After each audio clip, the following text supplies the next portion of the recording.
అవని stories. నెలకొన్న సమయంలో వల్లబ్బాయి America lawyer Stephen తీసుకుని వస్తాడు.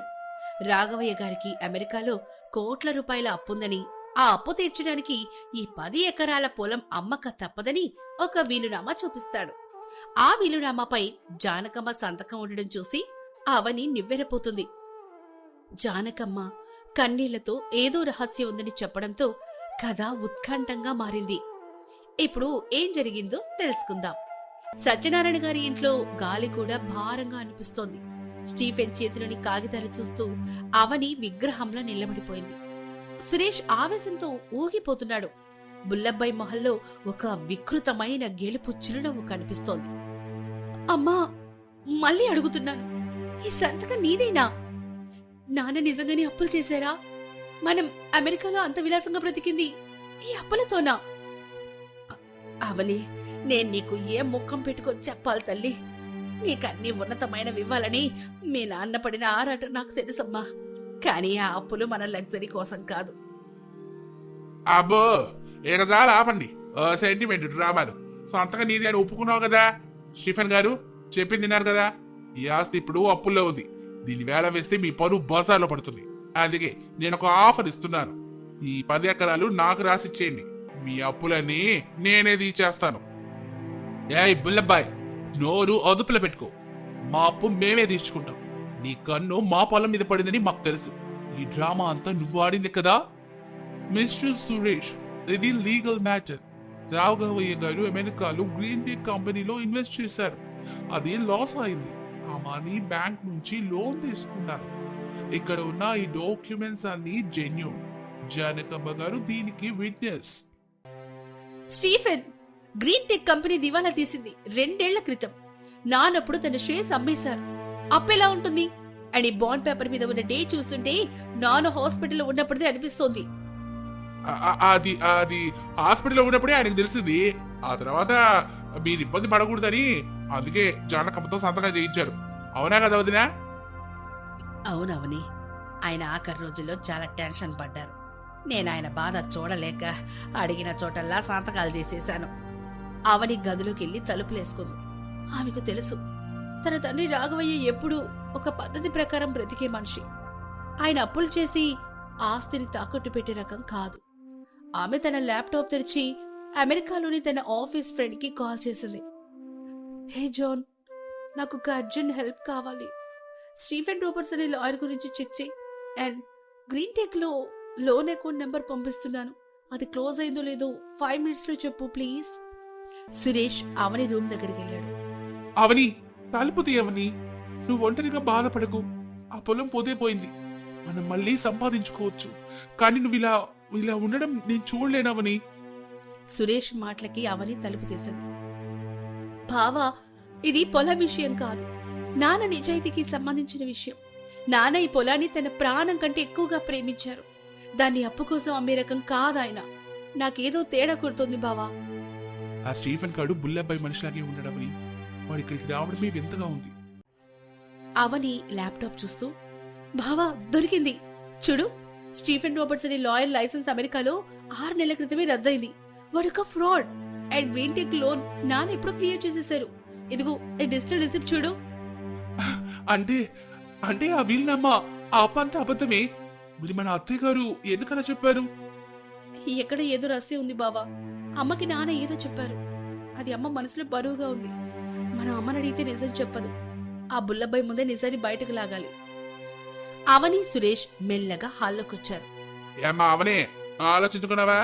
మీ అమ్మగారికి జైలు శిక్ష పడకుండా ఉండాలంటే ఈ పేపర్ల మీద నువ్వు కూడా సంతకం చేయాలి. సంతకం చేస్తాను బుల్లబ్బాయి గారు, కానీ నాకు ఒక చిన్న డౌట్. స్టీఫెన్ గారు, మీరు అమెరికాలో బార్ అసోసియేషన్ నుంచి సస్పెండ్ అయ్యారు కదా, ఆ విషయం ఇక్కడ ఎవరికీ తెలియదు అనుకున్నారా? What? No no, you are mistaken. And ఈ లోన్ పేపర్స్ ఇవి నాన్న సంతకాన్ని ఫోర్జరీ చేసి క్రియేట్ చేసినవి. నాన్న లోన్ ఎప్పుడు కట్టేశారు? ఇదిగో నా బ్యాంక్ స్టేట్మెంట్. ఎప్పుడు చెప్పు బుల్లబ్బాయి గారు, ఫోర్జరీ కేసులో మీరు ఈ స్టీఫెన్ గారు ఇద్దరు జైలుకి వెళ్తారా లేక నిజం చెప్తారా? ఏంటి ఏమంటున్నావు వదినా? వీరేదో వాగుతున్నారు చూడు. నువ్వు చెప్పు నిజమేంటో. చాలు బుల్లబ్బాయి గారు, ఇక నేను దాచలేను. అవని, నన్ను క్షమించు తల్లి. మీ నాన్నకు అప్పున్న మాట నిజమే గాని అది బ్యాంకు కాదు, అది మీ అత్తయ్య సుశీలమ్మకి. అందరూ ఒక్కసారిగా నిశ్శబ్దమైపోయారు. సుశీలమ్మ ఆశ్చర్యంతో నోరెళ్ళబెట్టింది. నాకా? అన్నయ్య నాకేం అప్పున్నాడు వదినా? రాఘవయ్య గారు ఆ రోజు నిన్ను పంపించేటప్పుడు తండ్రి పరువు కోసం నిన్ను దూరం పెట్టారు గాని నీ వాట ఆస్తిని ఆయన తన పేరు మీద ఉంచుకోవడం తనకిష్టం లేదు. అందుకే అమెరికాలో ఆయన సంపాదించిన దాంట్లో సగం నీ పేరు మీద డిపాజిట్ చేస్తూ వచ్చారు. అది ఇప్పుడు కోట్ల రూపాయలైంది. అంటే నాన్న అత్తయ్య కోసం డబ్బు దాచారా? అవునమ్మా, కాని ఆయన రాసిన వీలునామాలు ఒకటుంది. అవని ఊరికొచ్చి సుశీలమ్మ ప్రేమను పొంది తన తప్పును తెలుసుకున్న రోజే ఆ డబ్బుని సుశీలమ్మకి అప్పగించాలని రాశారు.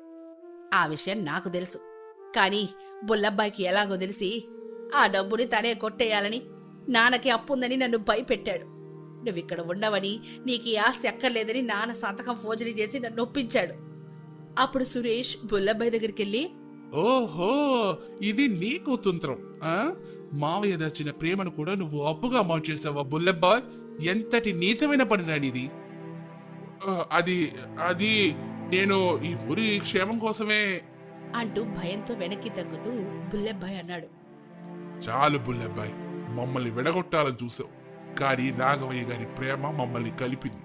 ఇప్పుడే పోలీసులకి ఫోన్ చేస్తాను. ఆ స్టీఫెన్ నిన్ను లోపలేస్తేనే బుద్ధి వస్తుంది. స్టీఫెన్ పరుగు పరుగున బయటికెళ్ళిపోయాడు. బుల్లబ్బాయి కాళ్ల బేరనకొచ్చాడు. కాసేపటికే పోలీసులొచ్చి బుల్లబ్బాయిని తీసుకెళ్లారు. బుల్లబ్బాయిని పోలీసులు తీసుకెళ్లిన తర్వాత ఇంట్లో వాతావరణం ప్రశాంతంగా ఉంటుంది. సుశీలమ్మ కన్నీళ్లతో రాఘవయ్య ఫోటో దగ్గరికెళ్ళింది. అన్నయ్య, ఎంతటి మహారాజు అయ్యా నువ్వు.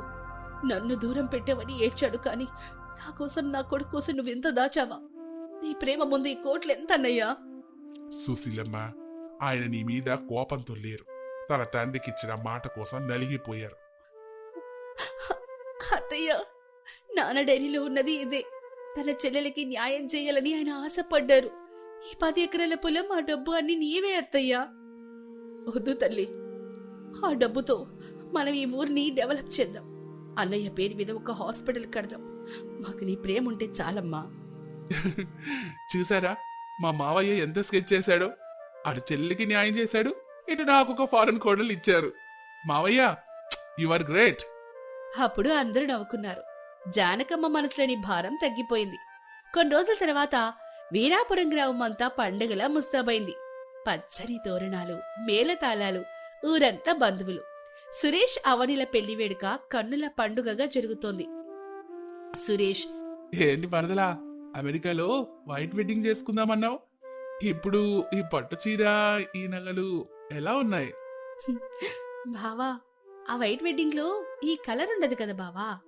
ఈ ముత్యాల తలంబ్రాలు, ఈ మంత్రాలు మనసుకి ఒక రకమైన తృప్తినిస్తున్నాయి. అమెరికాలో డాలర్లుండొచ్చు, కానీ ఇక్కడున్నంత ప్రేమ నాకక్కడ దొరకదు.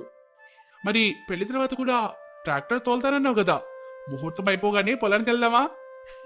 ఖచ్చితంగా బావా, ఈ పొలం నాన్న జ్ఞాపకం. దాన్ని నేను బంగారు పండుగ మారుస్తాను. అండ్ నీ అల్లరి భరించడానికి నాకు ఒక లైఫ్ టైం సరిపోదనుకుంటా. సుశీలమ్మ, చాలు చాలురా, పెళ్లి పీటల మీద కూడా మీ గొడవలేనా? మీరెప్పుడు ఇలాగే నవ్వుతూ ఉండాలి. జానకమ్మ, చూసావా, మన రాఘవయ్య అనుకున్నట్టే జరిగింది. అమెరికా కోడలు మన పల్లెటూరింటి మహాలక్ష్మి అయింది. పెళ్లి ముగిసింది. సాయంత్రం వేళ కొత్త జంట సురేష్ అలాగే అవని పొలం గట్టు మీద నడుస్తున్నారు. బావా, నీకొకటి తెలుసా? నాన్న చనిపోయినప్పుడు నేను అనాథని అనుకున్నాను. కాని ఇక్కడికి వచ్చాక తెలిసింది, నాకంటూ ఒక పెద్ద కుటుంబం ఉందని, నాన్న ప్రేమ ఎప్పుడూ నాతోనే ఉందని. అవునవని, మన బంధం ఈ మట్టిలోనే ఉంది. మనం ఎంత దూరం వెళ్ళినా ఆ మట్టి వాసన మనల్ని తిరిగి లాక్కుంటుంది. నువ్వు అమెరికా నుంచి ఇక్కడికి రావడం అనేది ఒక ప్రయాణం కాదు, అది నీ ఇంటికి నువ్వు తిరిగి రావడం. నిజమే బావా, ఫారెన్ కోడలు అన్న పేరు కంటే వీరాపురం రైతు కోడలు అన్న పేరు నాకు చాలా గర్వంగా ఉంది. సురేష్ ఆమె చేయి పట్టుకొని, అయితే పద, ఆ ట్రాక్టర్ వెయిట్ చేస్తుంది. రేపటి నుంచి మన కొత్త ప్రయాణం మొదలు పెడదాం. ఇద్దరు నవ్వుకుంటూ పొలం గట్ల మీద నడుస్తుంటే రాఘవయ్య ఆత్మ శాంతించినట్లుగా ఆ మట్టిలో ఒక చల్లని గాలి వీచింది. మరి ఈ కథ ద్వారా మనం తెలుసుకున్న నీతేంటో తెలుసా? డబ్బు, హోదా, విదేశీ ప్రయాణాలు జీవితానికి సౌకర్యాన్నివ్వగలవు, కానీ మన సంప్రదాయాలు మరియు మన వాళ్ళ ప్రేమ మాత్రమే మనకి నిజమైన సంతృప్తినిస్తాయి.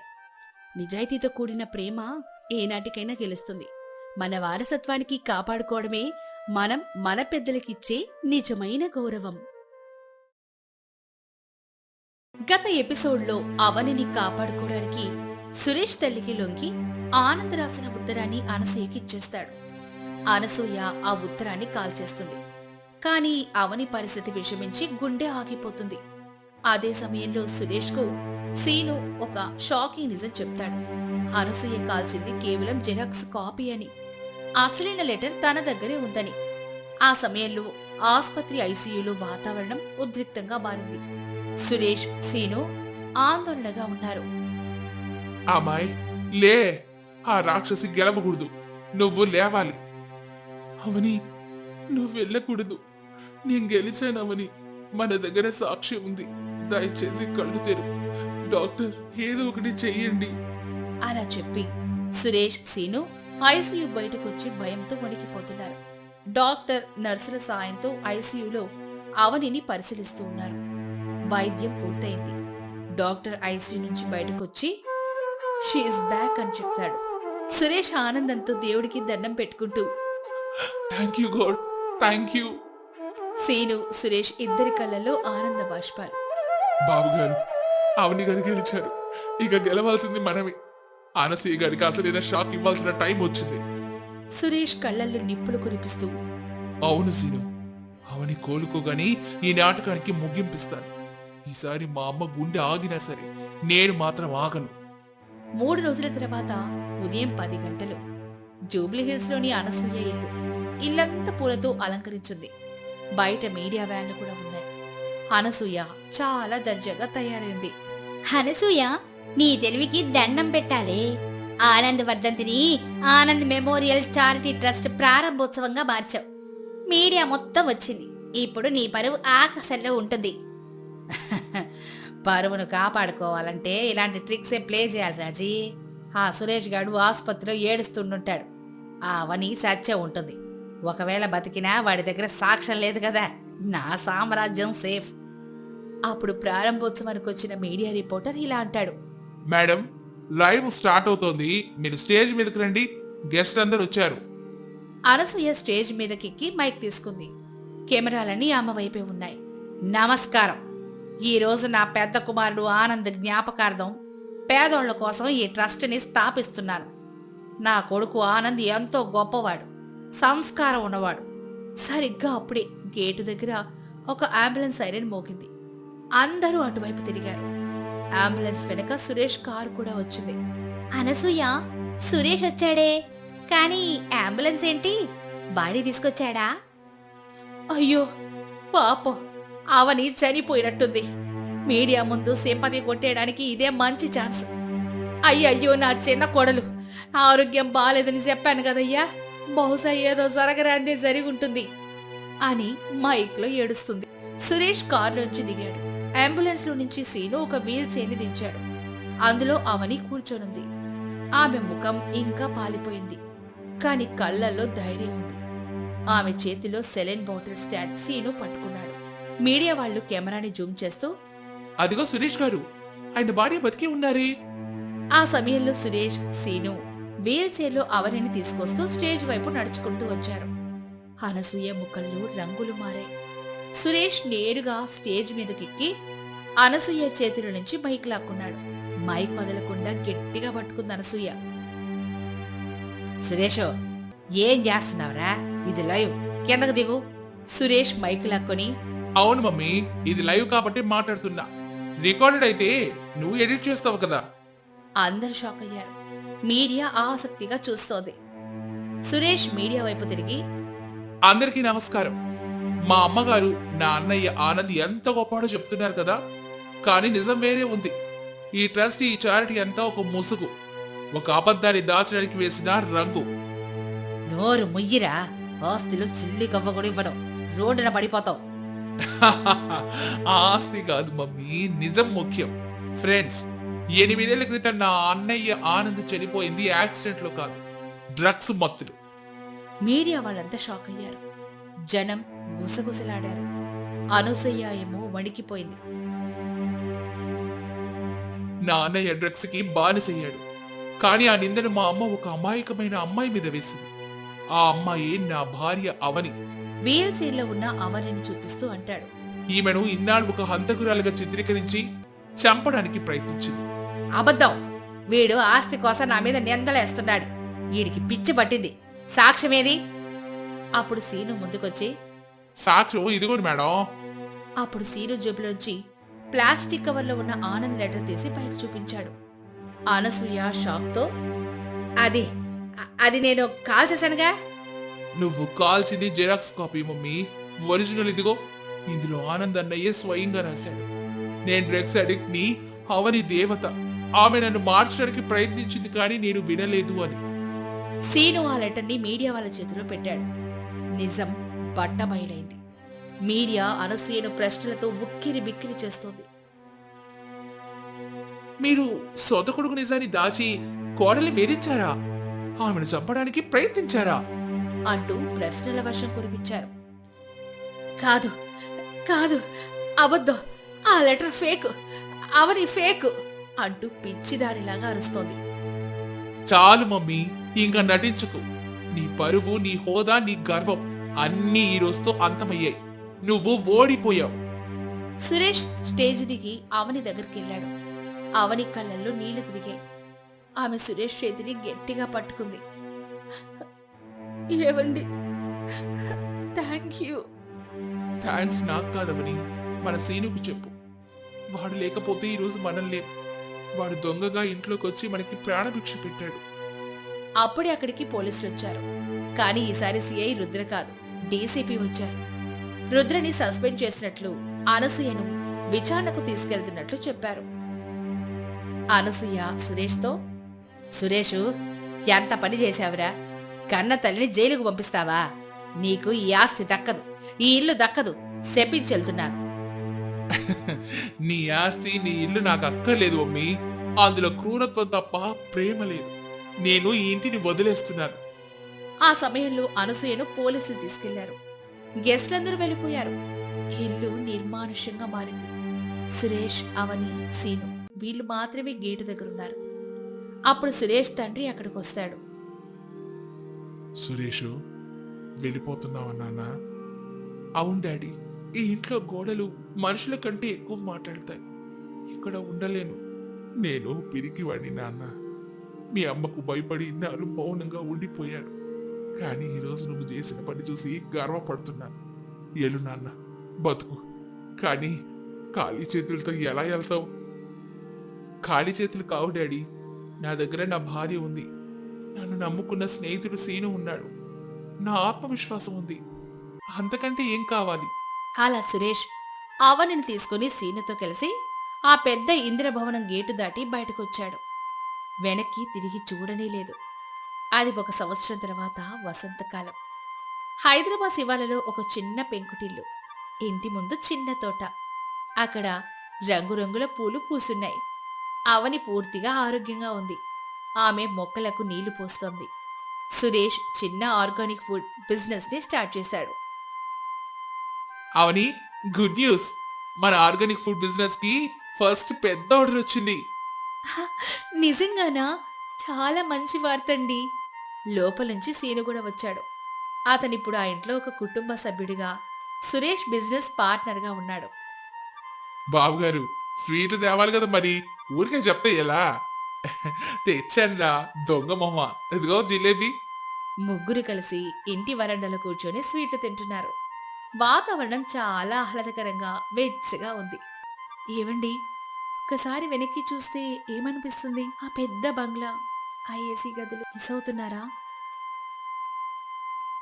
ఆ ఇంట్లో డిసెంబర్ చలి మాత్రమే కాదు, మనుషుల మనసులో కూడా చలుండేదవని. కానీ ఈ చిన్నింట్లో ఎప్పుడూ వసంతమే. ఇక్కడ ప్రేమ ఉంది, నమ్మకం ఉంది, స్వేచ్ఛ ఉంది. మరి ఆ అనసూయ గారు, ఆవిడ బెయిల్ మీద బయటకు వచ్చారు. ఆ పెద్దింట్లో ఒంటరిగా ఉన్నారు. ఆస్తులున్నాయి, అంతస్తులున్నాయి. కానీ అమ్మ అని పిలిచి కొడుకు లేడు, సేవ చేసే కోడలేదు. ఆ చలి ఆమెను ఎప్పటికీ వదలదు. అవని ఆకాశం వైపు చూస్తూ, పాపం ఆనంద్ గారు కూడా ఇప్పుడు శాంతిగా ఉండుంటారు. ఆ సమయంలో ఆ చిన్న ఇల్లు సూర్యకాంతిలో మెరుస్తూ కనిపిస్తుంది.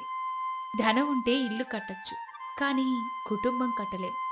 మంచు కురిసే వేళలో మనసు కరగకపోతే ఆ బ్రతుకు ఎప్పటికీ చలికాలమే. చలికాలమే. ప్రేమ నమ్మకం ఉన్న చోట పేదరికం కూడా పండుగలాగా మారుతుంది. ఇది మంచు కురిసే వేళ మనసు కరిగిన కథ.